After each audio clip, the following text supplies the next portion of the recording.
Well, let's think for a few moments about the various things that prove Jesus' love.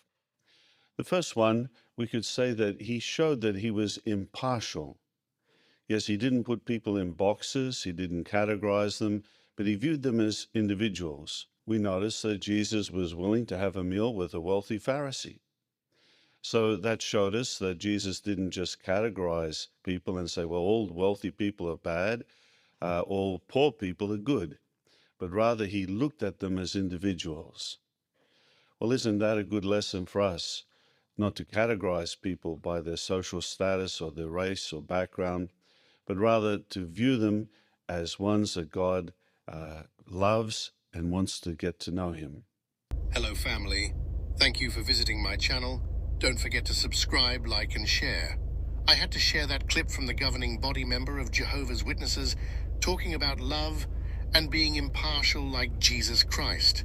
He mentioned that Jesus Christ viewed people as individuals and that Jehovah's Witnesses should do the same. Well, I wanted to see if Jehovah's Witnesses are imitating, according to the Bible, the love Jesus showed. So I decided the other day to call an elder and his wife. Now I have to share something with you to help you to comprehend my relationship with them. We had a very close relationship. I mean very, very close. Nothing could break us apart. We were like family. We have been friends for many, many years.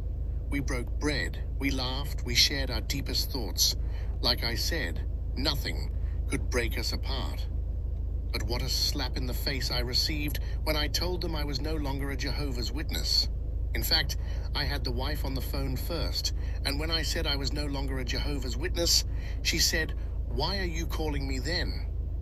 I said, "To see how you and Michael are doing." Her response showed me our friendship was over. I went from being a friend to being an enemy within a minute, all because of a religion. Her behavior was not in harmony with Mr. Jackson's speech. Well, let's think for a few moments about the various things that prove Jesus' love. The first one, we could say that he showed that he was impartial.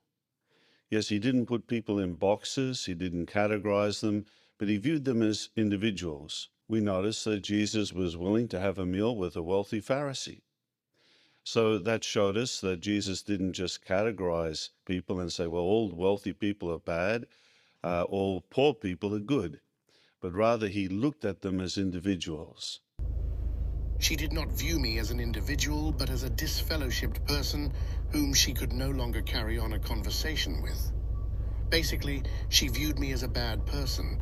In a sense, she was not being impartial like Jesus Christ. Then, she handed the phone to her husband, who is serving as an elder. I have to admit, he was considerate.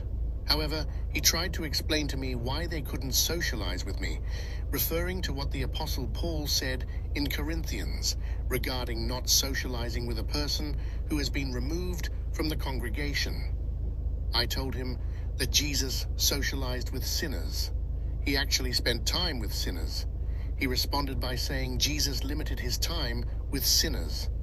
I asked him, "How do you know how much time Jesus spent with sinners?" I asked him to text me the scriptures that say how long Jesus socialized with sinners. He agreed to send me the scriptures, but never did. This shows how Jehovah's Witnesses try to use the scriptures to justify shunning a person when they leave the organization. I told him, if I was never a Jehovah's Witness, you and your wife would be treating me differently. After we hung up, I kept thinking how strange Jehovah's Witnesses are. They sacrifice relationships, friendships, and their relatives all for a religion that promotes lies and deception. Thank you again for visiting my channel. Enjoy the rest of your day and be safe.